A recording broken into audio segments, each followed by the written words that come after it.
Baru 17 orang.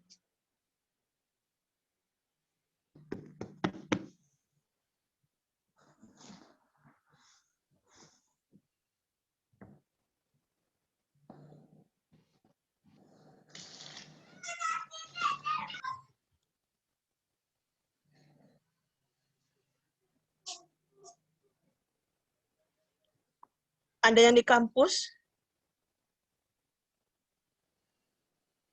Ada yang di kampus nggak nih? Ada. Jadi kalau kalian mau ke kampus, karena positif sekarang.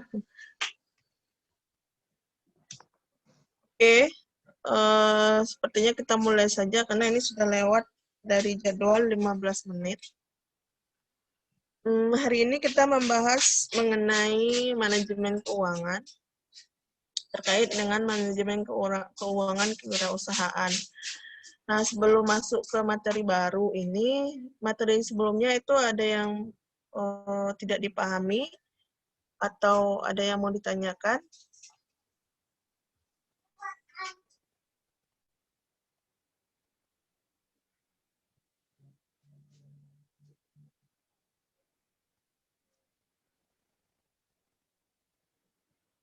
Ada yang mau ditanyakan kira-kira?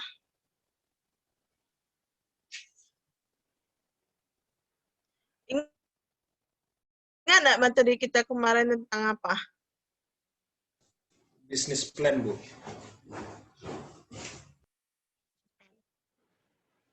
Ada yang bertanyakan?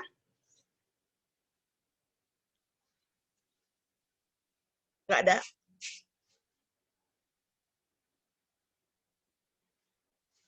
Oke, berarti kalau tidak ada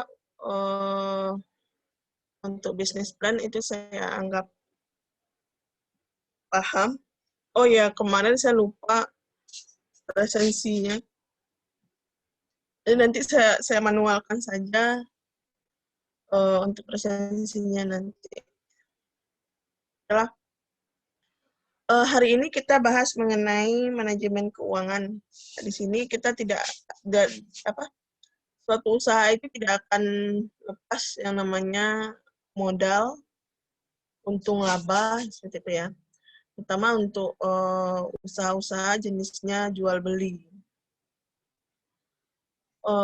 Untuk usaha seperti jasa pun pasti ada juga modalnya, pasti ada juga nanti bagaimana jalannya, bagaimana manajemen keuangan dan segala macamnya.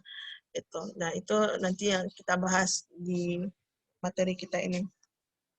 Nah, kita ketahui banyak sekali jenis-jenis usaha yang dikerjakan. Banyak sekali jenis-jenis usaha yang memang kita lihat mulai dari usaha kecil-kecilan sampai usaha besar. Nah.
Ya, maaf ya, sedikit gangguan.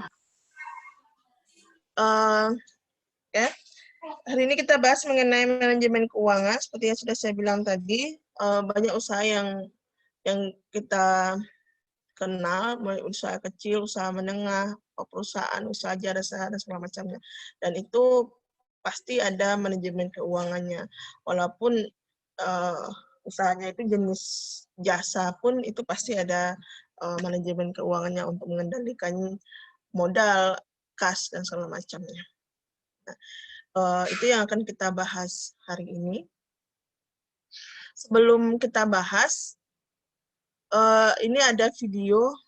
Mungkin kalian sudah lihat di di RPS. Coba Adip, saya bisa share screen. Sudah, Bu. Oke. Apa sudah lihat videonya di RPS? Saya yakin nggak bakalan buka RPS ini. Kalau nggak ada tugas, nggak buka RPS. Ya nggak?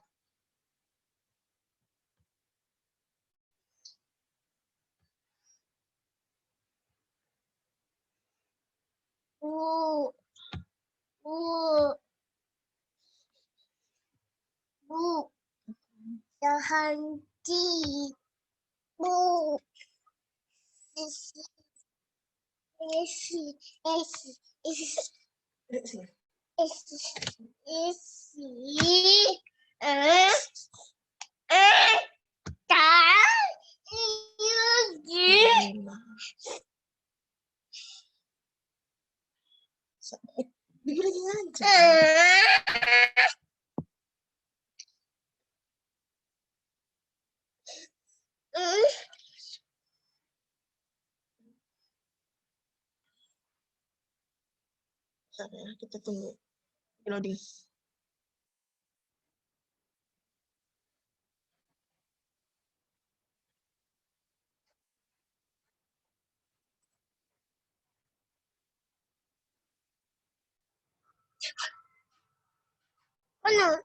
Kayak gitu.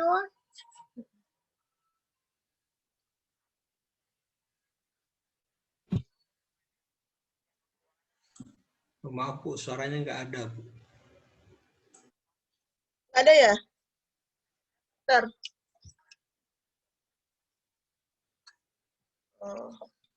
Coba saya ulang lagi.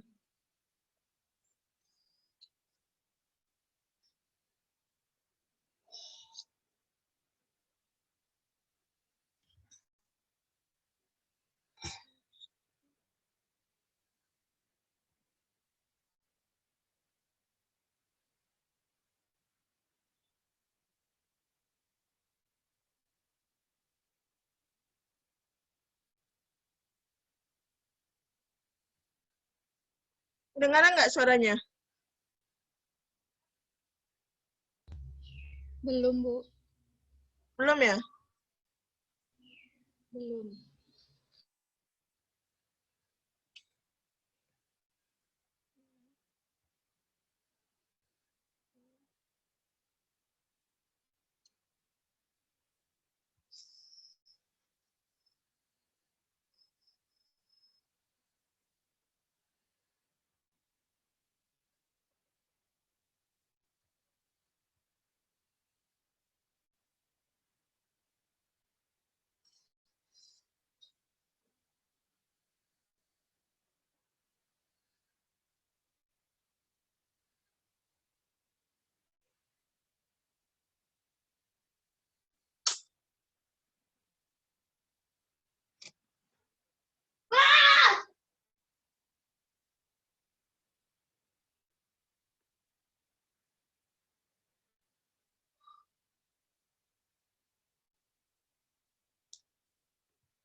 Dengar nggak?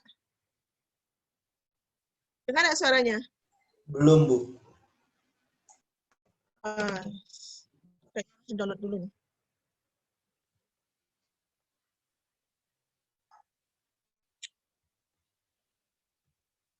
Ya udah, kalian lihat aja lah nanti di RPS ya. Harus download dulu. Kayaknya kalau download butuh waktu pula ini.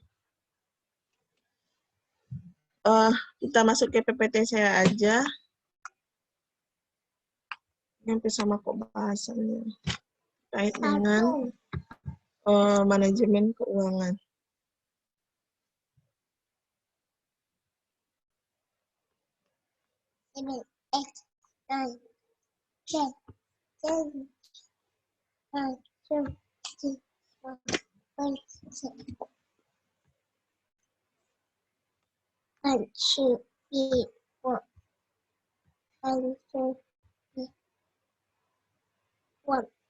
Nah, ini bahasan kita hari ini mengenai manajemen keuangan dan pembiayaan usaha.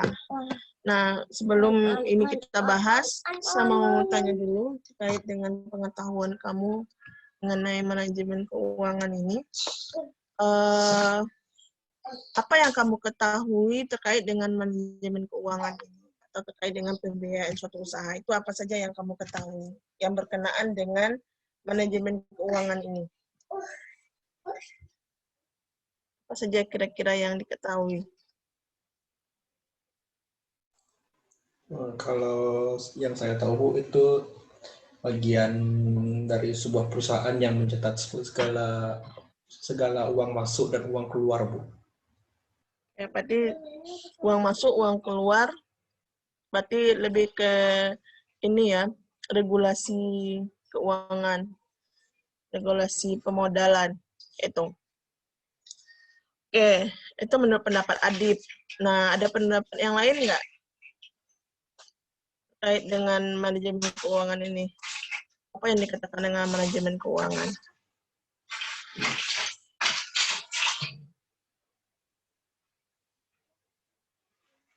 Apa yang diketahui terkait dengan manajemen keuangan ini?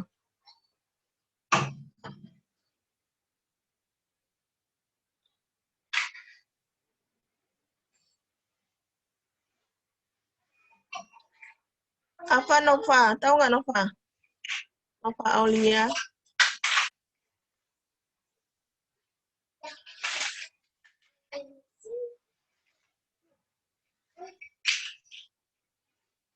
Nggak ada yang tahu?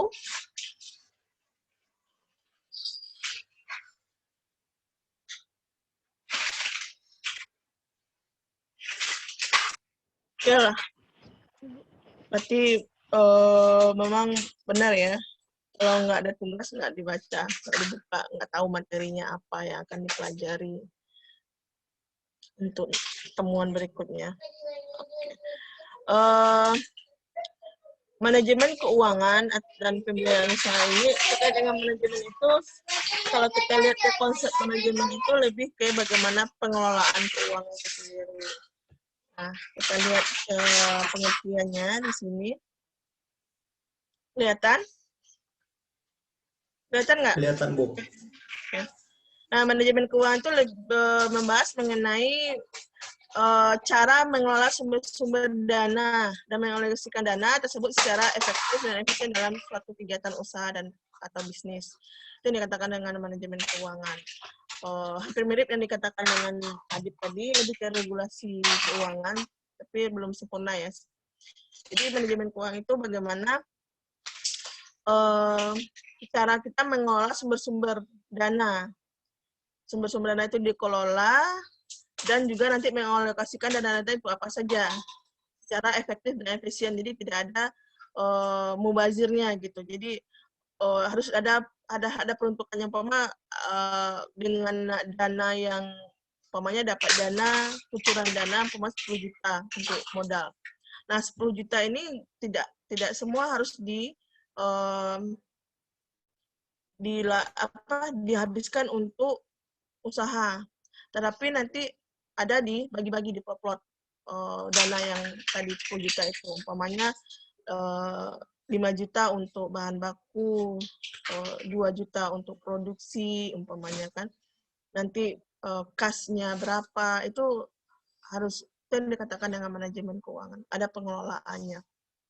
Nah, tujuan dari manajemen keuangan ini untuk memaksimalkan keuntungan melalui perencanaan dan pengelolaan keuangan secara sistematik. Jadi, salah satu tujuan dari manajemen keuangan itu untuk memaksimalkan keuntungan. Maka perlu adanya manajemen keuangan.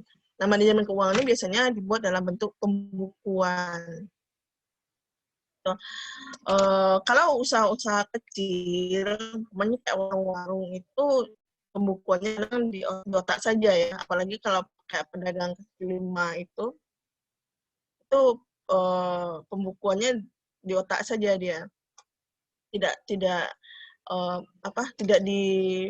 dibuat pembukuannya. Tulis. Kalau saya seharusnya itu ditulis berapa masukan, berapa pengeluaran, berapa bahan yang ditambah segala macamnya, itu harusnya ada catatan tertulis biar terarah, biar jelas nanti di mana dana ini dikeluarkan, di mana pemasukan segala macamnya, itu manajemen keuangan. Nah, di sini dari keuntungan itu sendiri, nilai lebih yang diperoleh dari operasi usaha, baik dalam bentuk material maupun non-material. Nah, nilai lebih imaterial itu seperti umpamanya knowledge, skill, experience, dan lain-lain. Kalau nilai lebih material itu seperti uang, aset, dan lainnya. Ya. Umpamanya, kalau kita menyediakan jasa, umpamanya jasa konsultan atau jasa les bimbel ya. Kalau nanti kamu tamat umpamanya karena masih pandemi ini ada peluang untuk kita buka privat atau buka les untuk anak-anak sekolah untuk membantu orang tua agar tidak dibebani dengan tugas anaknya. Karena kalau pandemi ini biasanya kan tugas-tugas sekolah anak-anak itu kan orang tuanya yang buat. Nah, kita bisa semacam usaha les atau bimbel untuk anak-anak usia sekolah. Nah, kita perlu nih manajemennya. Apa saja modal yang harus kita keluarkan, itu perlu. Umumnya kita butuh papan tulis, kita butuh spidol, itu berapa dananya kira-kira, itu perlu. Nah, nanti untungnya berapa. Nah, itu kan terakhir kajiannya itu. Nah, untungnya ini bukan kita semata-mata kita harus menilai untung itu dari materi saja. Pokoknya untungnya itu dinilai dari berapa uang yang kita dapat. Bukan itu saja, tetapi untungnya itu bisa nanti dari pengalaman, skill, knowledge atau pengetahuan semacam pemainnya. Nanti kamu ternyata ada semacam webinar untuk guru-guru yang membuka les pemula atau privat pemula umpamanya untuk usaha privat. Nah, kamu boleh ikut itu. Nah, kamu mengeluarkan biayanya untuk daftar seminar itu banyak 50 itu dana yang kita keluarkan, tetapi untung yang kita dapat itu dalam bentuk knowledge atau skill atau dalam bentuk yang lainnya. Berarti untung itu bukan semata-mata dilihat dari material saja. Nah, itu yang terkait dengan usaha ya. Banyak sekali keuntungan itu. Selama ini kan kita lebih menilai untung itu bersifat materi, bukan imaterial. Bahkan kamu dalam setiap kegiatan yang kita lakukan, sehari-hari yang kamu lakukan itu, ada untung, ada rugi. Setiap keputusan yang kamu buat dalam menjalankan hari-hari kamu pasti ada untung, ada ruginya. Gitu. Tapi karena kita kadang tidak melihat hal itu, karena ini hal yang sudah biasa. Pokoknya kamu memutuskan karena ini kuliahnya daring, umpamanya kan online, bisa kuliahnya di kampung, seperti itu. Tapi kamu memutuskan untuk ke Jambi, umpamanya, dengan alasan ini itu semua, itu pasti ada untung ruginya yang kamu dapat. Setiap tindakan yang kita lakukan, setiap apa yang kita lakukan, setiap hidup kita itu pasti ada plus minusnya, untung ruginya. Nah, begitu juga dalam kegiatan usaha, pasti ada plus minusnya. Nah, tapi ingat plus minus itu tidak terkait semata-mata cuma materi saja, tetapi ada di materinya juga, ya.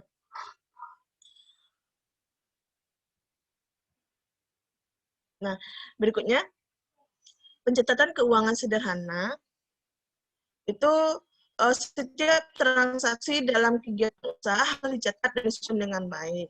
Ini biar nanti manajemennya itu lebih jelas. Itu gunanya manajemen keuangan tuh. Biar lebih jelas pengeluaran kita, regulasi dana atau regulasi modal kita itu jelas kemananya. Terkadang kita buat usaha ada yang kamu menjual sesuatu makanan kan, padahal modal di sana sudah ada modal semacam, pas nanti ada orang beli, kamu campur nih duit usaha tadi dengan duit yang ada di dompet, itu sebenarnya tidak boleh. Nanti akan terpakai sekali, nah sudahlah, itu nanti akan jadi manajemen keuangannya jadi tidak bagus. Harus ada peruntukan, walaupun cuma kita usahanya kecil-kecilan. Cuma kayak saya ini, saya pemainnya usaha madu, pemain jualan madu, saya bagian marketing madu untuk UMKM binaan tim ini ya. Jadi saya ada modal, pemain saya peruntukan untuk usaha madu ini modalnya 1 juta, seperti itu ya. Mulai dari pembuatan label sampai packaging segala macamnya tuh. Nah, kalau seandainya nanti ada yang beli, itu tidak saya gabungkan dengan dana yang ada di dalam dompet saya atau dana kas yang kita sediakan, tapi kita pisahkan dulu. Kalau seandainya digabung dengan yang ada di dalam dompet kita, ini suatu waktu pasti akan dipakai. Kalau sudah dipakai ya sudah, itu tidak ini lagi, tidak akan pengelolaannya tidak akan tersusun lagi, tertata lagi, akan tercampur nantinya. Jadi akan bingung nih penjualan seperti apa. Itu saya pernah mengalami hal seperti itu. Ada yang saya promosiin batik saya, ada yang beli untuk untuk seragaman kantor, umpamanya seperti itu ya. Dia mengasih umpamanya dananya baru separuh, itu DP, sebagian saya sudah transfer ke pengrajinnya untuk biar dibuatkan lebih cepat. Nah, separuhnya itu sudah saya masukkan ke dompet saya campur dengan uang yang saya pegang. Itu tidak tahu habis aja itu, tanpa kita tahu seperti apa. Nah, kalau sudah tidak ada manajemen atau mencatat atau catatan yang ada di kita, itu pasti dengan aktivitas kita yang tinggi, kegiatan kita yang banyak, itu akan lupa. Ini untuk apa ya kemarin? Dana yang sisa kemarin kita gunakan untuk apa ya? Itu pasti lupa. Tapi kalau seandainya ada pencatatan, ada pembukuan, itu akan lebih bagus, akan lebih tertata nanti usaha kita, terutama untuk manajemen keuangannya itu. Regulasi modal yang kita punya itu akan tampak di mana nanti yang harus dikelola, di mana pemasukan, di mana pengeluaran itu nanti akan terlihat kalau kita mencatatnya. Jadi kalau kita lihat di sini alurnya, atau ada identifikasi dan pengumpulan data, transaksi, proses pencatatan transaksi, pengolongan dan pengelompokan, pengikhtisaran. Di sini antara pemrosesan pencatatan transaksi dan pengikhtisaran ada pemrosesan pelaporan. Nanti di sini pengikhtisaran ini dan laporan accounting, analisis data akuntansi, dan di sini ada komunikasinya. Jadi sebenarnya kalau kita simpelnya, identifikasi dan pengumpulan data ini lebih nanti kita mencatat modal berapa, nanti kita alokasikan untuk apa saja modal tersebut, itu dicatat, itu datanya. Nanti di situ setelah kita campur untuk modal untuk pemilihan bahan baku, untuk produksi, segala macam ya, untuk jasa transport dan segala macamnya. Nanti akan ada transaksi. Transaksi ini kan kita catat. Mas sudah selesai produksi, nanti akan kita promosikan produk kita. Itu nanti akan terjadi transaksi itu akan dicatat. Nanti akan dikelompokkan kemana transaksi yang kita lakukan. Apakah transaksi itu transaksi dalam bentuk penjualan atau dalam bentuk pembelian? Itu nanti ada proses pelaporannya di sini. Pembelian berapa, penjualan berapa. Nah, pelaporan itu nanti dalam bentuk laporan accounting, ada tabel dan neraca dan semacamnya. Nah, itu nanti dianalisis secara akuntansi, akan nanti kalau seandainya kita dalam bentuk ada manajemen usahanya, umpamanya kita membuat usaha itu berkelompok, itu pasti akan dikomunikasikan, akan dilaporkan setiap bulannya berapa dana pengeluaran, pemasukan dan segala macam itu akan dikomunikasikan di manajemennya nanti.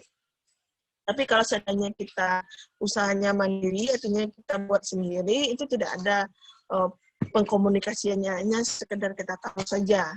Gitu. Tapi di sini bahasan kita lebih ke nanti usahanya berkelompok. Ya. Ini secara alur sederhana terkait dengan proses manajemen keuangan atau proses pencatatan dari alur dari regulasi modal yang kita dapat. Di sini konsep dari manajemen usaha kewirausahaan itu adalah manajemen keuangan yang dijalankan oleh para pelaku usaha mikro dan kecil untuk mengelola keuangan. Di tujuannya sebenarnya manajemen keuangan itu untuk mengelola keuangan. Manajemen keuangan ini lebih simpel, lebih sederhana, lebih aplikatif, namun tetap dalam ketentuan dan standar yang lazim. Yang sederhananya itu untuk manajemen keuangan ini yaitu pencatatan laba rugi, itu paling sederhana untuk manajemen keuangan. Berapa modal, berapa penjualan, pembelian, nah, nanti baru dapat untung ruginya. Begitu. Nah, manajemen keuangan wirausaha perlu mempertimbangkan karakternya untuk memiliki kecepatan perputaran dan jenis usaha yang relatif sederhana, baik dalam skala usaha maupun dalam SDM, baik nanti dalam skala UMKM atau nanti dalam skala yang besar, ataupun nanti dalam baik dalam skala usaha ataupun nanti dalam sumber daya manusia, atau nanti terkait dengan karyawan ataupun nanti skill yang dimiliki oleh karyawan dan pekerja atau yang lainnya.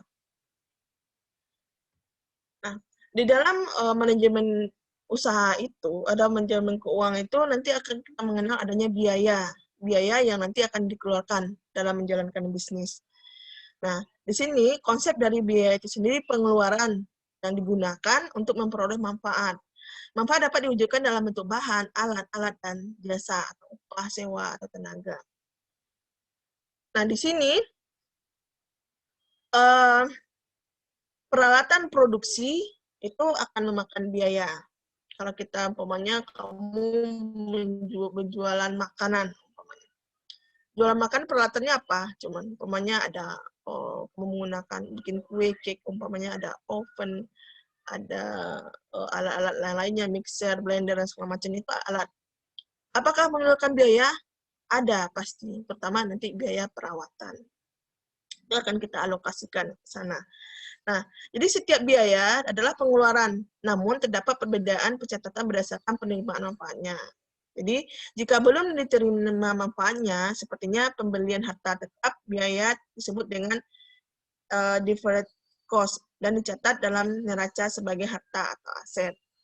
Jika sudah diterima manfaatnya, biaya disebut dengan expired cost dan dicatat dalam income statement sebagai beban pendapatan. Nih, ada biaya yang kita keluarkan, tetapi kita sudah mendapatkan manfaatnya. Umpamanya, biaya yang kita keluarkan dalam produksi, kita membuat suatu barang, umpamanya. Itu kan kita kita jual barang itu kan itu sudah dapat manfaatnya.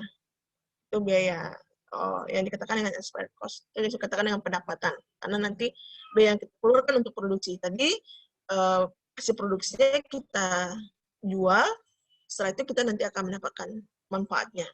Tapi di sini ada biaya yang belum kita terima manfaatnya. Umpamanya kita beli tanah sebagai aset umpamanya.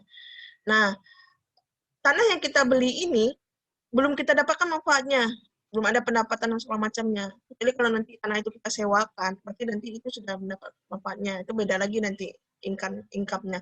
Nah, atau nanti beda lagi biaya, jenis biayanya. Nah, kalau seandainya tanah yang kita beli itu namanya harta atau aset. Kalau seandainya kita sudah sewakan, pokoknya kamu nih beli tanah, terus tanah itu disewakan untuk tempat jual beli, tempat usaha umpamanya. Nah, itu berarti biayanya sudah disebut dengan expired cost, bukan lagi deferred cost. Nah, berikutnya ada juga pengeluaran yang tidak mendatangkan manfaat seperti kerusakan produk, kehilangan, kebakaran. Ini juga merupakan biaya yang dicatat dengan income statement sebagai beban pendapatan. Jadi umpamanya biaya yang kita keluarkan itu biaya rekening listrik, umpamanya ternyata ada kerusakan pada produk kita, ada kehilangan, dan segala macamnya, itu masuk ke biaya yang dikenal dengan biaya loss atau biaya yang tidak mendapatkan manfaat. Tapi ini harus kita keluarkan sebagai beban pendapatan. Misalnya biaya ini akan dibebani ke dalam bentuk harga barang nantinya, price. Nah, berdasarkan jenis penggunaan, biaya itu dibagi atas dua. Ada biaya investasi dan ada biaya modal kerja. Biaya investasi ini merupakan biaya modal, tetapi tetap yang digunakan untuk membiayai pengadaan barang modal. Ada juga nanti dalam konteks manajemen keuangan, modal tetap digunakan untuk membiayai atau memenuhi kebutuhan harta tetap atau aktiva, tetap dalam neraca sebagai harta tetap. Sir, tunggu adik bentar sisir. Adik keluar gak? Sir. Nah, itu ya, biaya investasi. Jadi biaya investasi itu lebih nanti ke modal tetap yang kita keluarkan untuk pengadaan barang modal. Umpamanya bahan baku dan segala macamnya. Berikutnya ada biaya modal kerja. Menurutkan jumlah aktiva lancar. Selisih aktiva lancar dari atas hutang lancar disebut dengan modal kerja neto. Biaya modal kerja diperlukan untuk membiayai perputaran modal operasi usaha untuk memperoleh laba. Jadi di sini kalau biaya modal kerja ini lebih nanti ujung-ujungnya itu kita nanti akan mendapatkan keuntungan. Tapi di sini biaya investasi ini lebih nanti ke harta tetap. Umpamanya kita beli tanah, beli kendaraan dan segala macamnya, itu dikatakan dengan harta tetap.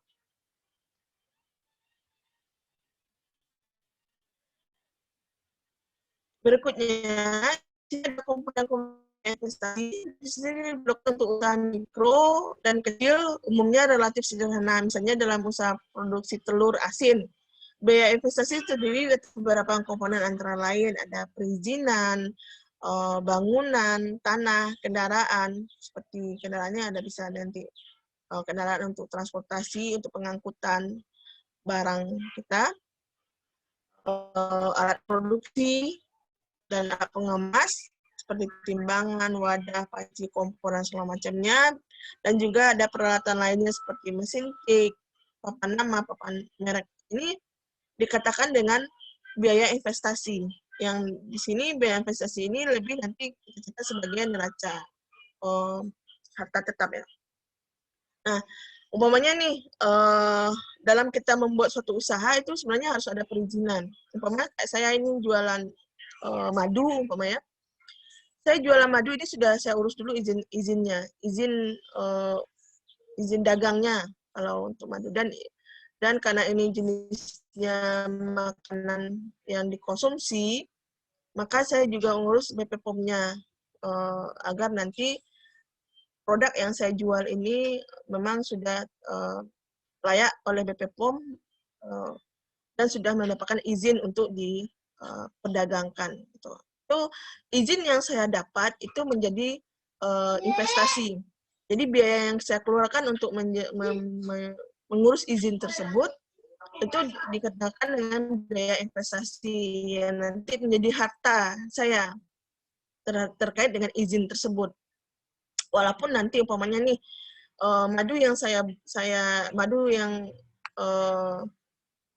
produksi tadi, yang hasil dari binaan tadi itu dikirim ke luar daerah, umpamanya yang nanti akan didistribusikan di Pekanbaru umpamanya. Nah, di sini cukup saya mengirim madu dan nomor izin dan nomor BP POM. Tuh. Nomor izin dan nomor BP POM ini sudah menjadi hak milik dari dan merek dagang, walaupun sebenarnya umpama labelnya beda, umpamanya mereknya bukan merek ya, lebih ke labelnya beda, tapi merek dagangnya itu tetap, umpamanya kayak saya nih, nama madu saya itu madu Profesor. Nah, madu namanya tetap, tapi nanti labelnya pasti terserah orang mau buatnya seperti apa, tetapi nanti nanti namanya tetap namanya madu Profesor dan menggunakan izin usaha atau izin dagang yang saya buat tadi, izin BP POM yang saya sudah urus tadi. Boleh nanti mereka distribusikan di Pekanbaru, di Batam, atau di daerah lain. Nah, itu namanya harta ya. Sama juga umpamanya kayak KFC itu. KFC itu kan adanya di Kentucky, di Amerika. Tapi sudah seluruh dunia. Apa yang dijual di sana? Mereknya. Bukan ayamnya, bukan ayam yang makan KFC, kemudian itu bukan dari Amerika ya, ayamnya masih ayam Jambi, cuman merek usahanya merek usaha ini yang jadi harta bagi pemilik awalnya. Nah, makanya dikatakan dia sebagai biaya investasi. Berikutnya ada bangunan, ada tanahnya juga menjadi investasi kita, karena di sini bangunan itu menjadi tempat usaha, tanah juga, kendaraan nanti yang akan membantu, alat produksi nanti yang akan membantu produksi, ini menjadi harta kita. Ya, nanti kalau seandainya biaya yang rutin kita keluarkan, nanti menjadi beban pendapatan, ini dikatakan dengan biaya kerja, umpamanya biaya perawatan untuk kendaraan ini biaya perawatan kendaraan, umpamanya servis, beli bensin, itu masuk nanti ke biaya-biaya kerja. Ya nanti alokasinya nanti akan berpengaruh ke pendapatan nanti. Nah, berikutnya ada komponen biaya-biaya modal kerja, seperti persediaan barang, hutang dagang, cadangan uang tunai, dan hutang dagang atau pengurangan. Ini yang dikatakan dengan biaya modal kerja. Biasanya, biaya modal kerja ini akan berpengaruh terhadap harga produk yang kita pasarkan. Karena nanti akan dibebankan ke sana. Karena di sini berkaitan nanti dengan pendapatan. Biaya modal kerja ini dikurangi nanti dengan penjualan, harga jual. Nanti baru dapat untung. Itu baru kotor. Bukan net ya, baru bruto. Nah, berdasarkan keterkaitan dengan produk yang dihasilkan, biaya itu dibagi lagi menjadi dua. Ada biaya tetap dan ada biaya variabel. Biaya tetap ini biasanya biaya yang tetap kita keluarkan. Mau rugi usaha kita, mau untung, itu tetap kita keluarkan. Itu yang dikatakan dengan biaya tetap. Pokoknya bayar listrik, bayar air, bayar gaji karyawan, itu tetap. Biasanya biaya tetap ini dia periodenya per bulan atau per tahun, bisa seperti itu. Berikutnya ada biaya variabel. Biaya variabel ini biaya yang besar kecilnya selaras dengan perkembangan produksi atau penjualan setiap tahun. Nah, umpamanya biaya variabel ini lebih ke upah tenaga kerja tetap, tidak tetap ya. Dan juga nanti ke BBM. lagi.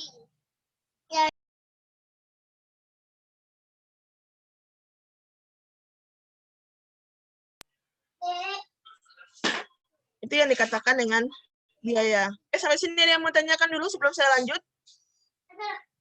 Ada yang mau tanyakan?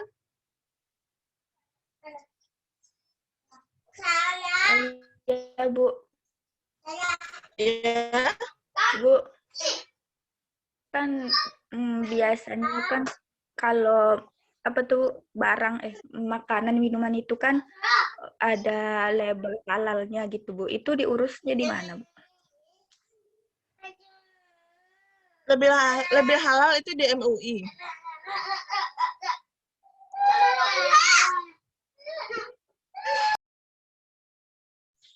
Tapi saya pernah lihat sebagian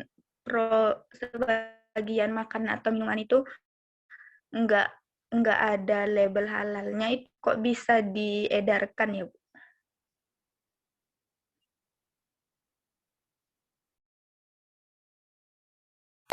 Sebenarnya itu apa ya? Tergantung ke ininya lagi, ke pengusahanya dan juga nanti ke pengawas makanannya.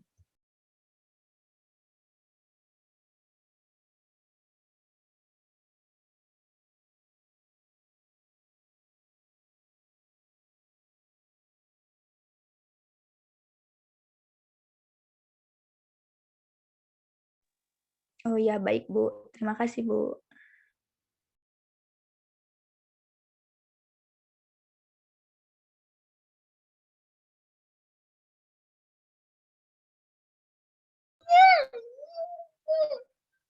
Oke ya. Sebenarnya untuk izin itu bergantung nanti ke ininya, pengusahanya, dan juga nanti tergantung juga ke pengawasnya. Kalau untuk jenis makanan itu biasanya BP POM untuk halal ya, itu perlu sebenarnya. Terutama untuk jenis makanan-makanan yang olahan itu perlu sebenarnya untuk mencantumkan label halalnya.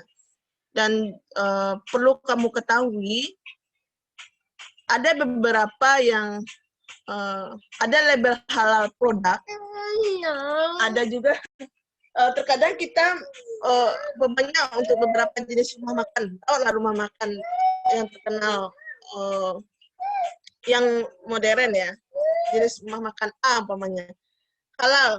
Apakah produknya yang dijual itu halal semua? Dia sudah mendapatkan label halal. Tapi di sini apakah nanti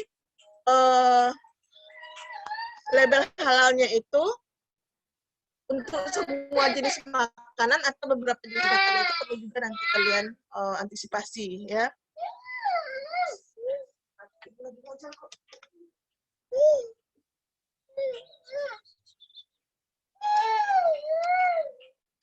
Itu ya. Jadi sebenarnya kalau tadi saya bilang tergantung lagi ke pengawas dan usahanya. Itu ya. Siapa tadi, Ani ya yang bertanya? Iya, Bu. Oke, kita lanjut. Berikutnya proyeksi pendapatan. Untuk proyeksi pendapatan ini lebih nanti kita melihat bagaimana dilihat dari produksi dan nanti dilihat nanti dari bagaimana penjualan.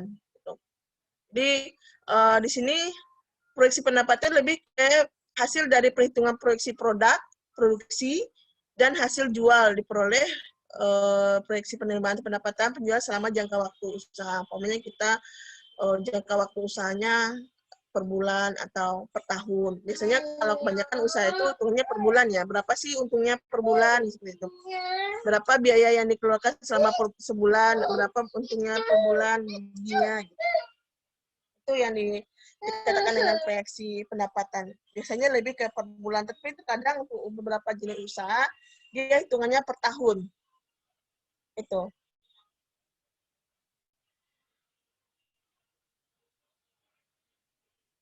Berikutnya,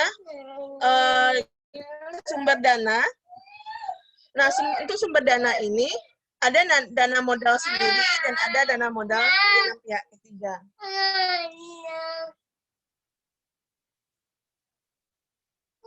Nah, untuk sumber modal sendiri, biasanya itu kita lebih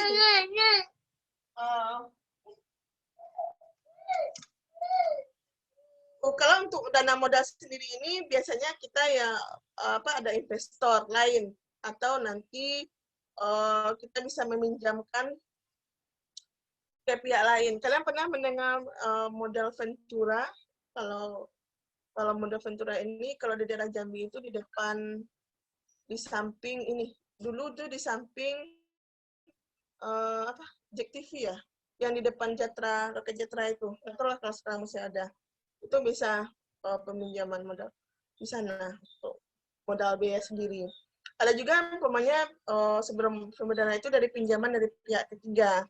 Pihak ketiga ini berasal dari bank atau juga berasal dari non-bank atau supplier.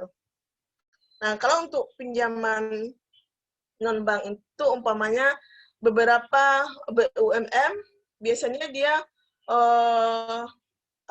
ada semacam kerjasama yang untuk memperuntukkan untuk pemodalan untuk usaha kecil menengah seperti itu UMKM seperti umpamanya Telkom atau beberapa bank ataupun yang non bank itu beberapa jenis usaha itu nantinya akan bekerjasama untuk UMKM untuk membantu pendanaan. Umpamanya ini saya pernah dapat pendanaan dari Telkom.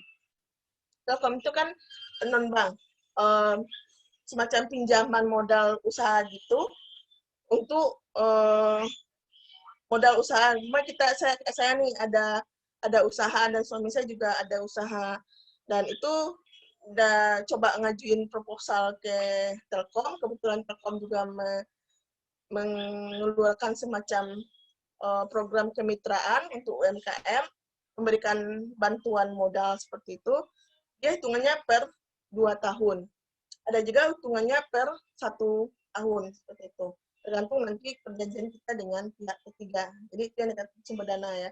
Jadi ada sumber dana itu yang modal sendiri, berasal dari kita sendiri sebagai pemilik proyek, ataupun investor lain.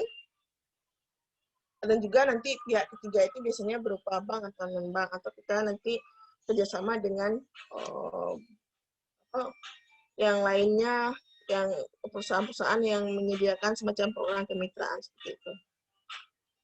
Nah, berikutnya di sini terkait dengan sumber dana tadi, ada modal sendiri, ada modal kerjasama, dan ada modal pinjaman. Kalau modal sendiri kan sudah kita tahu tadi bisa nanti dari pemilik tunggal bisnis, atau juga nanti dari bebas penentuan jasa, bebas menentukan jalannya usaha. Kalau seandainya kita nanti modal sendiri, itu biasanya agak lebih fleksibel ya, lebih kita bisa jalannya sih sesuai dengan apa yang kita inginkan gitu, tanpa ada aturan-aturan yang mengikat. Kalau seandainya modal kerjasama, itu biasanya melibatkan pihak lain, bisa nanti badan usaha, BUMN, atau yang lainnya, pemegang saham, dan lain-lain. Biasanya ini untuk sistem kerjanya pun kita terkait dengan kegiatan ataupun nanti terkait dengan perjanjian-perjanjian kita dengan pihak lain tersebut. Berikutnya, modal pinjaman. Modal pinjaman ini bisa nanti lembaga perbankan, ataupun nanti pihak yang lainnya non-bank seperti Ventura ataupun koperasi. Nih, kalau seandainya menjalankan usaha dengan sumber dana, baik sumber dana modal, sumber dana kerjasama, ataupun modal pinjaman. Oke, kita lanjut. Berikutnya, kalau kita lihat dari dalam usaha itu, selain ada untung atau pendapatan, pasti juga nanti akan ada laba, ada laba kotor, ada laba bersih, ada rugi, seperti itu ya. Nah, itu harus jelas juga. Dalam manajemen keuangan itu perlu dicatat juga. Ada laba kotor, ada laba bersih, ada kalau laba kotor ini biasanya dia pendapatan kita dikurangi nanti dengan harga pokok pembelian, itu laba kotor. Berarti laba kotor ini bukan laba yang masih campur dengan biaya-biaya yang mungkin kita keluarkan. Itu laba kotor. Nah, sedangkan laba bersih di sini, laba kotor dikurang dengan total biaya. Umpamanya biaya yang kita keluarkan itu terkait dengan gaji, sewa, dan segala macamnya. Nah, baru nanti kita dapatkan laba bersih. Ini. Nah, untuk usaha kecil-kecilan, biasanya perlu kita melihat laba untung rugi, mencatat laba bersih, laba kotor ini untuk kita tahu untung kita itu seperti apa, seberapa besar keuntungan kita dapat. Kemudian kalau kamu menjual makanan, nah, pokoknya kamu menjual minuman, ya, satu cupnya yang minuman lagi viral itu umumnya 10.003. Nah, 10.003 itu apakah kamu sudah dapat untung, pokoknya dapat untungnya 5.000. Nah, 5.000 itu apakah sudah jadi laba bersih yang kamu dapat itu atau laba kotor? Tuh, jangan nanti sudah dapat uang, sudah ada di tangan kita, kita sudah menganggap itu laba. Padahal sebenarnya ada yang perlu dikeluarkan, umpamanya transportasi. Kamu jualannya bukan di dekat rumah kamu umpamanya. Nah, itu kan butuh biaya transportasi. Itu perlu dikeluarkan. Itu ya. Tuh. Itu jadi laba bersih itu laba kotor dikurangi dengan total biaya kita. Nah, di sini laba rugi suatu usaha itu perlu ada pelaporannya, ada pencatatannya. Untuk kita ketahui seberapa besar nanti laba yang kita keluarkan, ataupun laba yang kita dapat, ataupun untung yang kita dapat per bulannya. Makanya dalam suatu kegiatan usaha itu perlu ada manajemennya. Itu nanti akan terlihat bagaimana untung kita, pendapatan kita, biaya kita dengan modal yang kita kucurkan, dengan biaya-biaya yang kita keluarkan, berapa pendapatan kita per bulannya. Apakah untung atau rugi? Kalau nanti kita kalkulasikan sampai umpamanya 1 tahun kita menjalankan usaha ini, apakah dalam 1 tahun itu untungnya lebih besar daripada ruginya?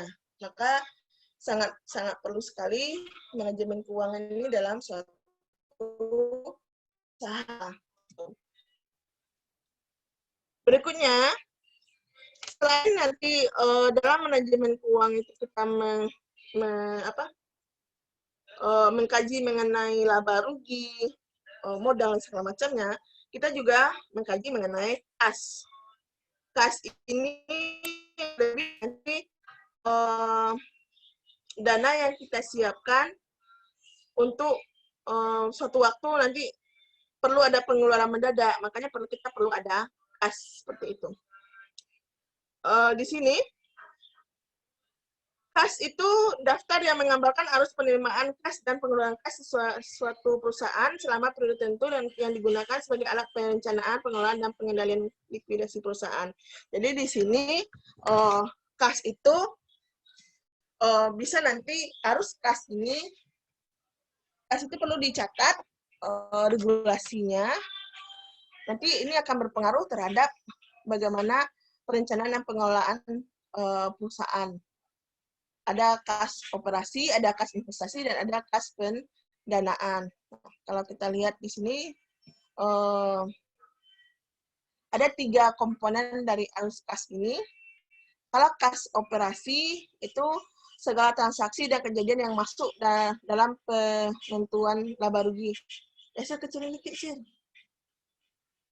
Berikutnya, aktivasi investasi lebih ke transaksi yang berkaitan dengan pembelian dan penjualan aktiva yang tidak untuk dijual kembali.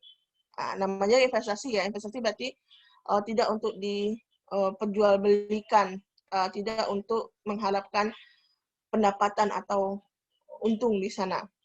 Berikutnya ada aktivasi pendanaan. Aktivasi pendanaan ini lebih ke transaksi yang berkaitan dengan pas didapat atau dikembalikan kepada pemilik modal atau kreditor. Misalnya umpamanya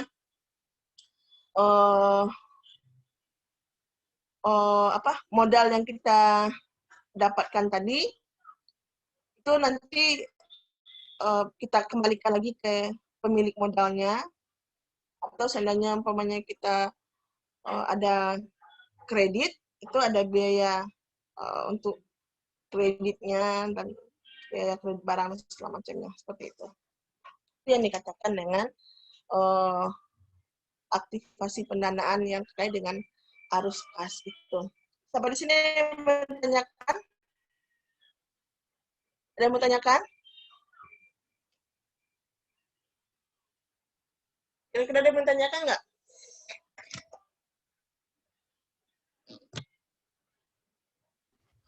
Kami Bu, kalau misalkan dalam kan kayak kita transportasi tadi ada pengisian minyaknya Bu. Nah itu kalau misalkan nggak pakai duit dari usaha tapi pakai uang sendiri tetap harus dicatat Bu ya? Iyalah, kalau sudah untuk menjalankan usaha itu harus dicatat, Adib. Itu masuk ke pengeluaran. Walaupun kamu menganggap ini dari kantong sendiri. Tapi kalau sudah kamu untuk usaha, itu perlu dikeluarkan. Nggak boleh, sebenarnya nggak boleh seperti itu. Rugilah kamu jadinya. Umpamanya nih, kamu jualan umpamanya. Itu nanti kamu mau mengantarkan barangnya ke Telanai umpamanya. Kamu tinggal di Mendalo. Nah, pada saat kamu mau mengantarkan, itu kan butuh kendaraan. Kira-kira minyaknya berapa? Dan jasa transportasi walaupun kamu yang ngantar, itu dikeluarkan. Nggak boleh nggak dikeluarkan. Kalau atas nama usaha, itu dikeluarkan. Kalau enggak, rugilah jadinya. Walaupun sebenarnya kita yang ngantar. Umpamanya kayak saya nih, saya jualan madu nih. Ada yang mesan di daerah Mendalo. Saya antar. Umpamanya kan, walaupun itu menggunakan saya sendiri yang ngantar, harga yang saya tetapkan itu sudah masuk jasa pengantaran. Gitu. Nggak boleh kita, kalau dalam usaha itu nggak boleh. Oh, ini pakai duit dompet aja lah, biar kurang biayanya. Nggak boleh seperti itu. Rugilah nanti jadinya kita. Ya. Nah, yang atas nama usaha itu semuanya dikeluarkan, itu jadi biaya. Ya. Paham ya? Paham, Bu. Terima kasih Bu. Ya. Kita lanjut. Di sini ada namanya permodalan usaha. Nah, permodalan usaha ini kita contohkan nanti ke jenis usaha UMKM. Jadi di sini kapan pembiayaan usaha itu dibutuhkan? Nah, ini sering menjadi pertanyaan ya. Kapan modal usaha itu dibutuhkan sebenarnya? Pertama di awal memulai usaha, ingat modal di sini itu banyak sih. Banyak ininya. Terminologi untuk modal ini sendiri sebenarnya banyak ya. Tetapi pada saat kita awal perkuliahan dulu, pada saat kamu kuliah dengan Pak Bambang dulu, dalam memulai suatu usaha itu tidak modal yang didahulukan, ingat nggak videonya? Tetapi lebih ke apa? Kemauan nggak? Ingat nggak video yang pertama kali pada saat perkuliahan dengan Pak Bambang itu? Untuk memulai suatu usaha baru, itu sebenarnya tidak modal yang modal dalam artian di sini dalam bentuk biaya ya. Tapi modal kemauan itu juga modal. Tapi di sini yang kita kaji karena kita membahas mengenai manajemen keuangan, jadi di sini kapan pembiayaan usaha itu dibutuhkan? Pembiayaan ini terkait dengan keuangan ya. Jadi di awal mulai usaha itu pasti butuh pembiayaan. Walaupun kita ada kemauan nih untuk menjalankan usaha, umpamanya kayak kamu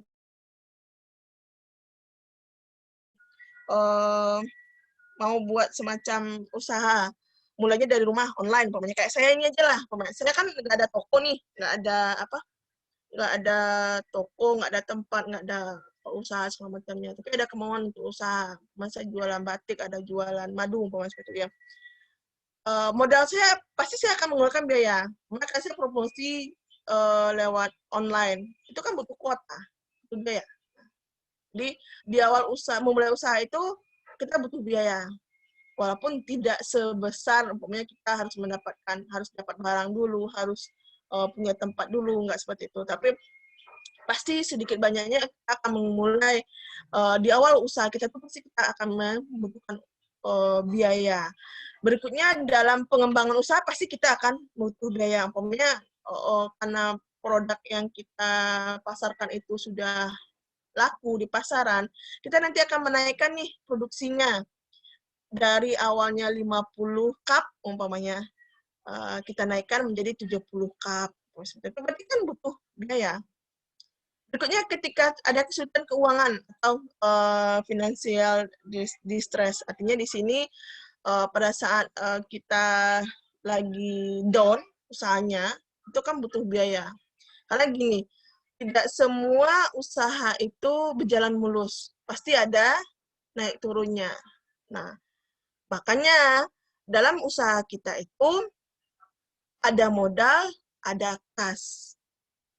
Kas inilah yang nanti akan kita keluarkan pada saat kita kesulitan keuangan. Kita sudah ada kasnya. Artinya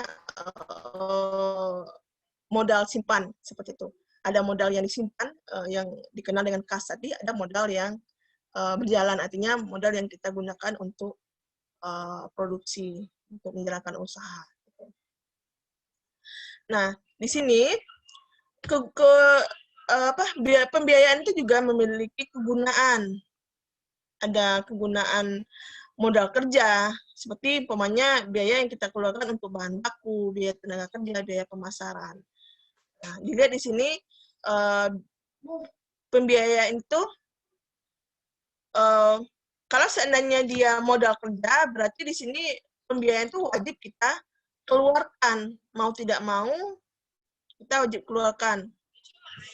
Ada juga biaya investasi seperti alat produksi, peralatan tempat usaha, dan lainnya. Di sini biasanya kalau untuk biaya investasi ini, seperti yang sudah kita bahas di awal, itu dia per jangka waktu. Tidak dikeluarkan setiap saat. Kalau untuk biaya modal kerja ini itu dikeluarkan setiap saat. Karena itu terkait dengan produksi. Sedangkan investasi ini dia terkait juga dengan kelancaran usaha, tetapi dia lebih ke biaya tetap yang dikeluarkan, tetapi memiliki jangka waktu, umpamanya kayak sewa tempat, listrik umpamanya, itu ya, atau alat-alat produksi, biaya penambahan alat produksi dan segala macam, itu lebih ke investasi. Nah, kita contohkan di sini UMKM. Nah, di dalam permasalahan UMKM ini ada namanya permasalahan permodalan suatu UMKM. Yang menjadi pertanyaan mendasar itu akses terhadap sumber permodalan atau semangat kewirausahaannya ada tidak? Bagaimana terkait dengan akses permodalan dan semangat kewirausahaannya? Kalau kita mengkaji UMKM ini, kita lihat nanti modalnya di mana. Kalau kita ketahui kan UMKM ini kan usaha kecil menengah ya, yang dilakukan dengan modal yang sedikit, dengan semangat kewirausahaan yang besar, spesialnya seperti itu. Dengan kreativitas, umpamanya, maka kamu nih mau mengembangkan buat UMKM-nya terkait umpamanya buat semacam makanan olahan, umpamanya buat keripik dari sayur-sayuran, umpamanya buat keripik dari pare, buat keripik dari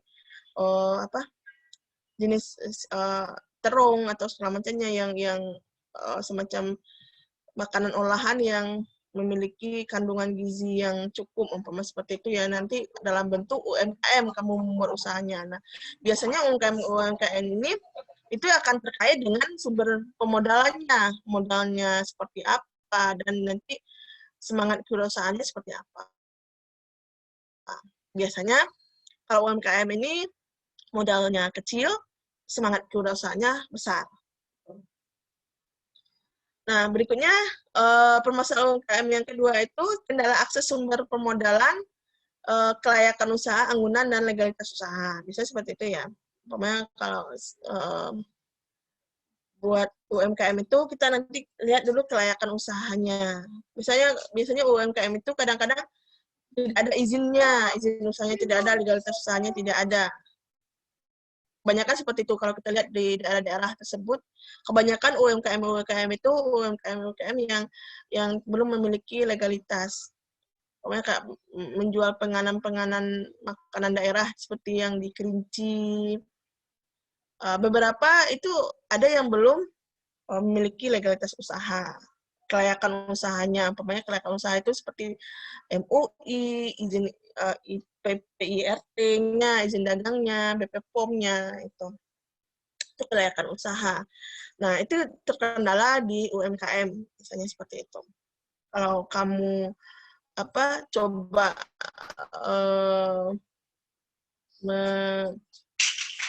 menganalisis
Gile, cuma 16 orang.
Maaf ya gangguan jaringan. Oke, kita lanjut. Tadi sampai mana?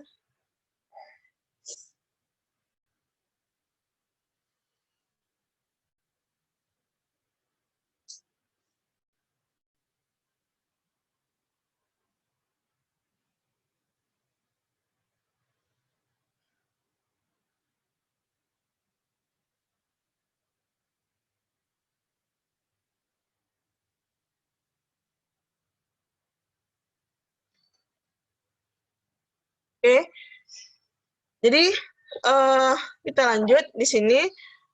Untuk mengatasi permasalahan UMKM tadi, jadi perlu fasilitas yang membantu UMKM itu.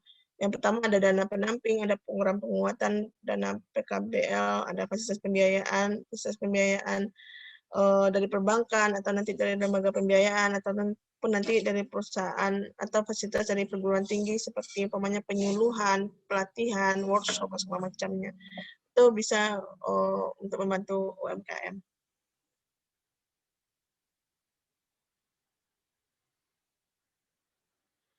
Nah, kalau kita lihat dari strategi pendapatan permodalannya, itu mengawali dari usaha dengan modal sendiri. Biasanya itu modal keluarga dengan meminimalkan risiko. Itu kalau untuk UMKM biasanya seperti itu ya. Untuk meminimalkan risiko, biasanya usahanya itu modalnya modal sendiri dulu. Umpamanya kayak UMKM-nya itu berupa ternak ikan umpamanya. Nah, ternak ikan ini biasanya usahanya itu modal keluarga dulu atau modal sendiri dulu. Kalau sudah berkembang nanti baru melibatkan pihak ketiga, bisa seperti itu. Nah, manfaat legalitas usaha, hampir semua sumber pembiayaan mensyaratkan hal ini. Biasanya kalau kita meminta bantuan pendanaan dari pihak lain, biasanya legalitas usaha ini setidaknya itu ada surat keterangan dari RT atau kelurahan kalau kita memang ada usaha di sana. Itu minimal sekurang-kurangnya legalitasnya seperti itu. Kalau untuk UMKM, kalau kita mau mendapatkan dana pemodalan dari pihak kemitraan atau pihak lain atau pihak ketiga, seperti itu. Berikutnya, membuat rencana bisnis seperti bisnis plan tadi yang pernah kita bahas kemarin. Walaupun sederhana, hal ini sangat penting untuk meyakinkan pemilik modal. Jadi sebenarnya pembahasan kita kemarin terkait dengan bisnis plan itu sangat penting sekali dalam kita menjalankan bisnis atau usaha. Bisnis plan ini sangat membantu kita untuk mendatangkan investor untuk menanamkan modal di bisnis kita atau di usaha kita. Apakah nanti usaha kita itu, umpamanya kamu buka bimbel, umpamanya ya. Kamu buka bimbel di kampung kamu, umpamanya. Perlu ada bisnis plan-nya, ada rencana bisnisnya untuk mana tahu nanti dari rencana bisnis itu kamu bisa menarik bank untuk memberikan modalnya, ataupun pihak-pihak lain yang untuk menarik modal untuk menanamkan modalnya di usaha kita itu. Jadi rencana bisnis itu perlu sekali. Nah, berikutnya untuk kita menembus akses perbankan untuk pemodalan usaha ini, biasanya itu permohonannya itu dalam bentuk permohonan kredit. Itu biasanya tahapannya itu dilihat dari kesesuaian permohonan kredit dengan pasar sasaran bank. Sesuai nggak? Karena bank itu juga untuk dia memberikan modal itu dia punya rincian pasarnya ke siapa saja. Tuh. Analisis kreditnya, identitas pemohon, tujuan permohonan kredit, uraian hubungan bisnis dan bank itu nanti di sana harus jelas. Berikutnya analisis 5C, karakter, capacity, capital, condition, dan collateral ini dianalisis kalau di pihak bank. Agak ribet benar kalau pihak bank itu untuk minjem untuk apa minjam dana untuk usaha itu. Analisisnya banyak.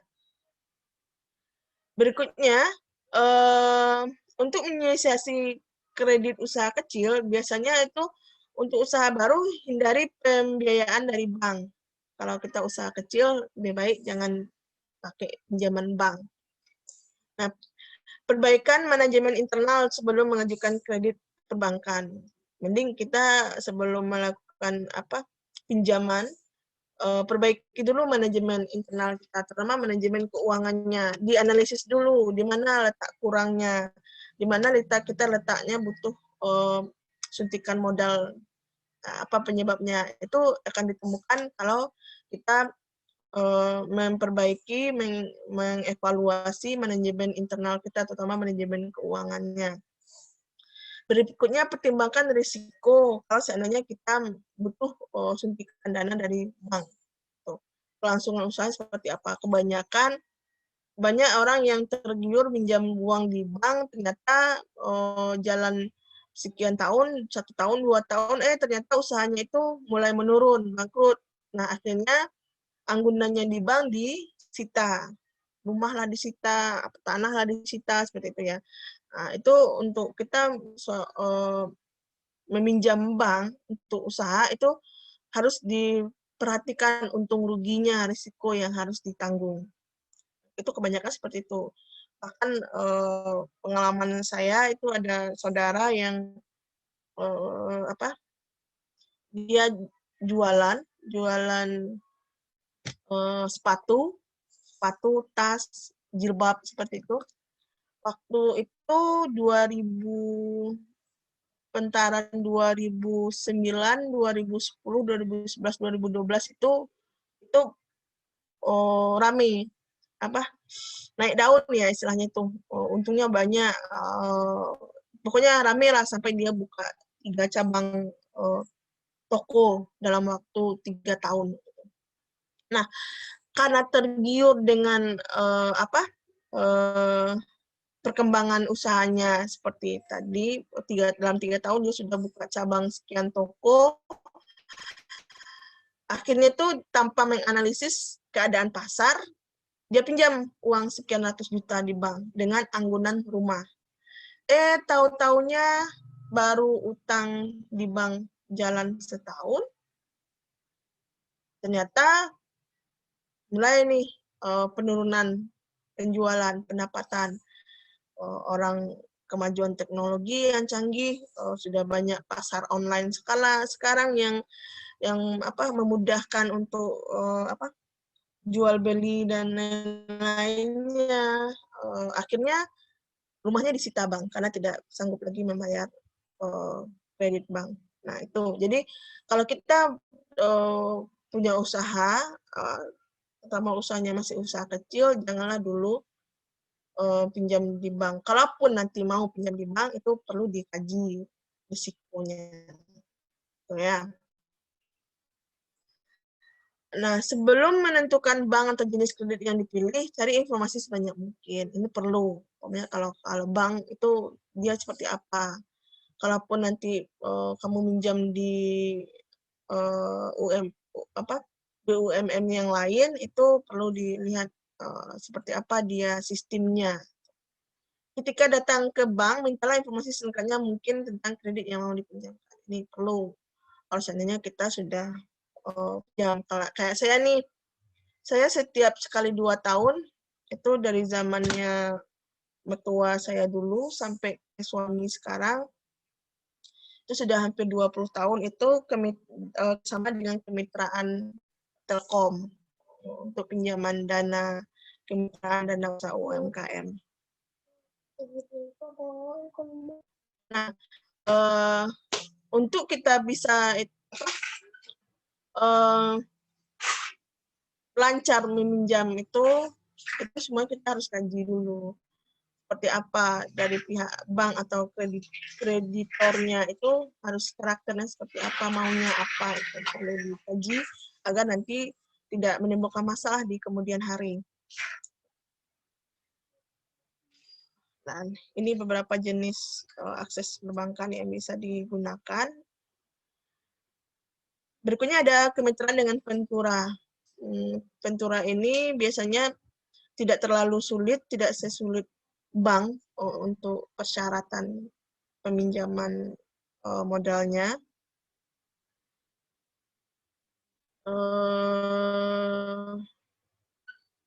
Dia lebih bersifat risk capital sehingga tanpa anggunan. Jadi dia tidak memiliki anggunan.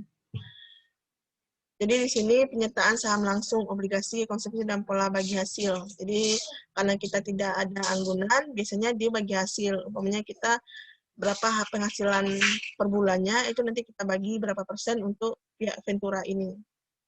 Itu dia. Saya belum pernah untuk Ventura ini minjam. Teman ada paman saya pernah meminjam di Ventura ini untuk usaha.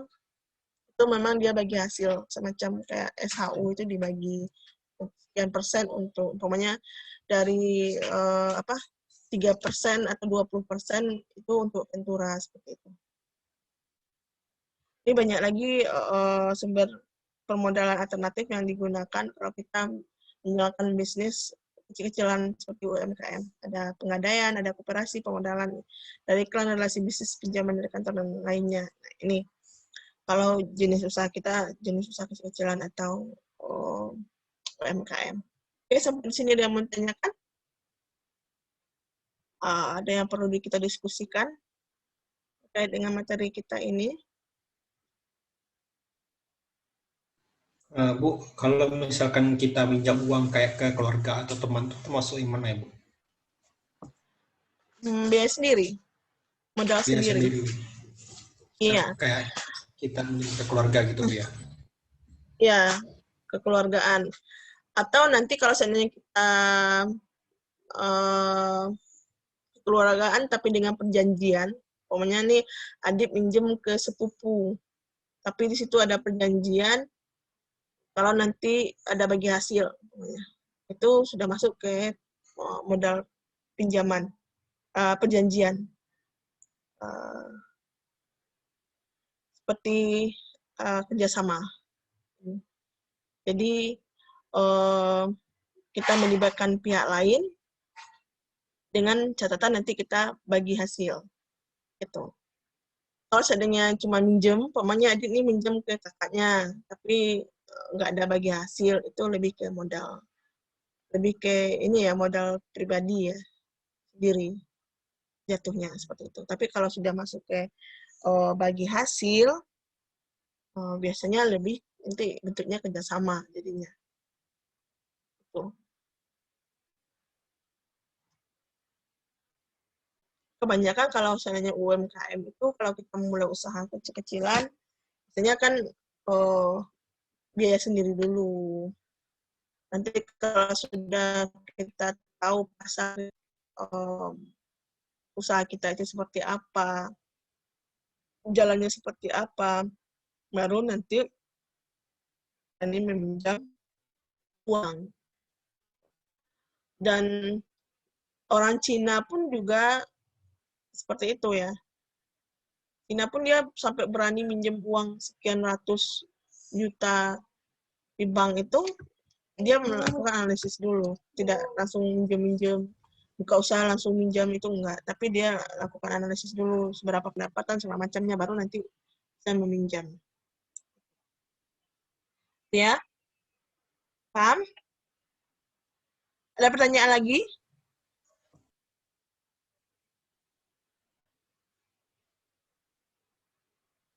Kayak Adip nih, Adip kan rencana mau tamat kuliah, mau menjalankan usaha keluarganya, perkebunan, umpamanya. Perkebunan keluarga, umpamanya seperti itu. Nah, boleh saja nanti umpamanya Adip mau mengembangkan perkebunan keluarganya, mau butuh investor untuk mengembangkan perkebunan tadi. Coba pinjam, tapi tadi perlu lakukan analisis dulu. Umpamanya Adip maunya kebunnya apa, umpamanya kebun sawit. Perlu dianalisis dulu sawitnya umurnya berapa, produksinya per bulannya berapa, terus nanti harga sawit berapa fluktuasinya di pasar seperti apa. Karena sawit itu kita tahu kan naik turun harganya. Nah, kalau seandainya minjam uang, kira-kira yang bisa kita pinjam berapa yang nanti kita bisa memperkirakan angsurannya seperti apa. Berapa kira-kira bisa kita angsur. Jadi jangan asal minjem bank. Kalau bank menawarkan besar, jangan kita tergiur. Umpamanya bank nawarin, nih ibu nih bisa nih minjem 200 juta nih, bisa nih saya bisa ini. Jangan, langsung, ini yang dapat 200 juta untuk modal. Tapi ingat, pembayaran nantinya kreditnya seperti apa? Per bulannya kita mampu tidak? Tuh. Jangan sampai nanti itu sudah dapat dana 200 juta di bank nih, banyak usaha yang lakukan. Jangan seperti itu. Perhatikan dulu nanti per bulannya berapa. Sanggup nggak kita bayar segitu? Kalau nggak sanggup, nanti anggunan kita yang hilang jadinya. Pokoknya kamu anggun rumah dengan surat tanah rumah umpamanya. Tahu-tahu nggak terbayar sebulan, 2 bulan, oke lah dimaafkan sama pihak bank. 3 bulan langsung disita, dilelang rumah kamu. Ya kita tidak punya tempat tinggal kan. Nah, jadi perlu analisis.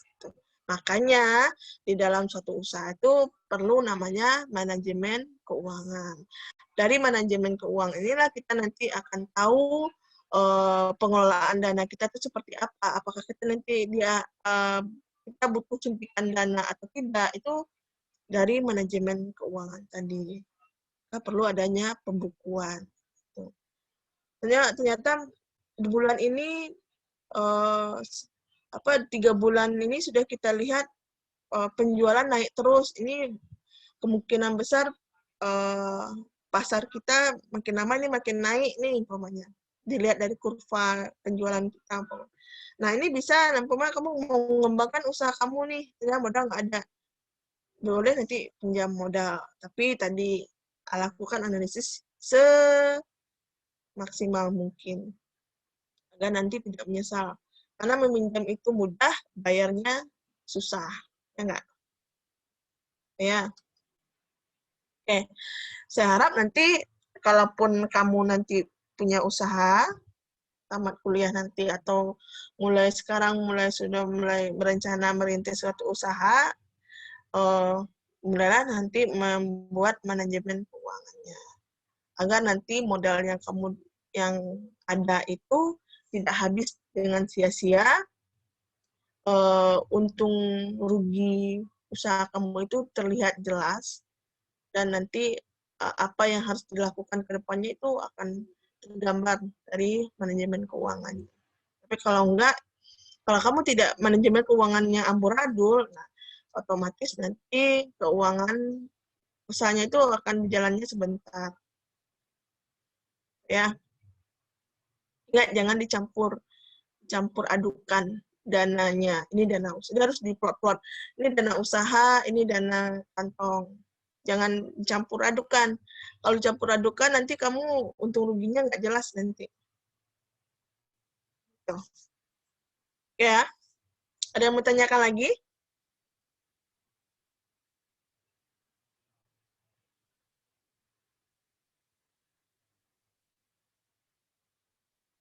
Ada yang mau tanyakan lagi kira-kira? Tidak, Bu. Paham ya? Yang lain, saya lihat di sini cuman 16 yang ada, padahal kita 20-an lebih. 24. 24 apa 28 ya? Saya lupa. Ini saya coba dihidupkan dulu videonya, saya foto dulu bukti yang ini hadir. Kalaupun nanti yang lain absen, yang ini nanti akan ada plusnya dari saya. Coba hidupkan dulu videonya.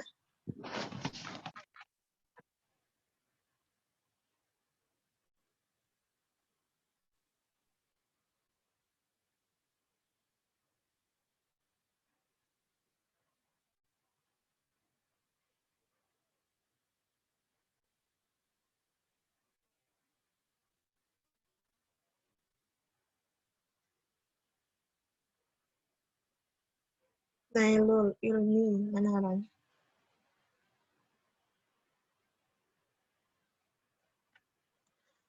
Ya, nah hari Senin kemarin harusnya kan kita praktikum. Saya baru dapat informasi kemarin apa kemarinnya lagi, saya lupa. Untuk praktikumnya sudah dialihkan ke saya dari Bu Retni. Kira-kira kalian bisanya hari apa selain hari Senin?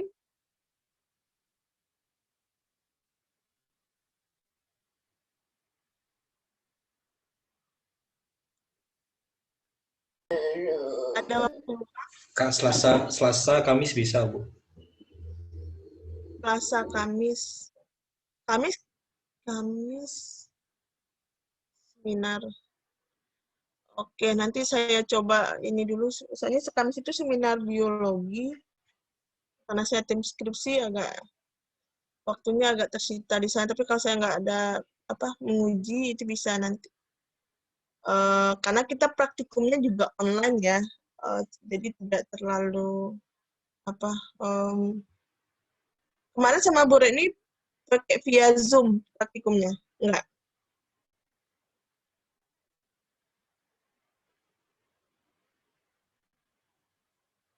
Pakai via Zoom nggak praktikumnya kemarin?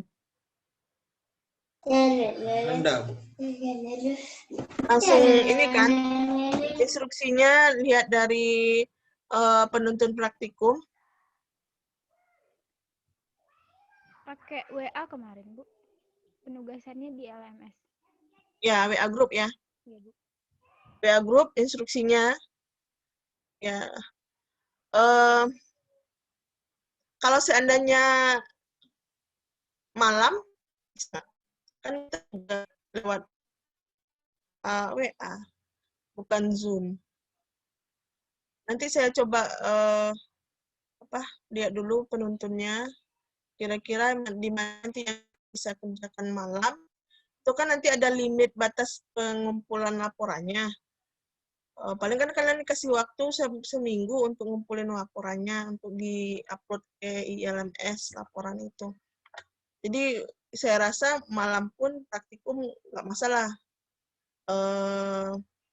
Artinya itu paling karena online juga kapanpun kamu mengerjakan laporan kan tidak tergantung waktu seperti kita luring ya. Jadi lebih fleksibel dalam batas waktu yang ditentukan itu saja. Tapi nanti di dalam pelaksanaan praktikumnya, kalau seandainya ada yang tidak paham atau ada yang perlu ditanyakan, langsung nanti chat aja di WA group biar nanti tahu apa permasalahannya gitu. Karena di kelas ini adem ayem, nggak ada yang bertanya itu cuma 1 atau 2 orang. Jadi saya agak-agak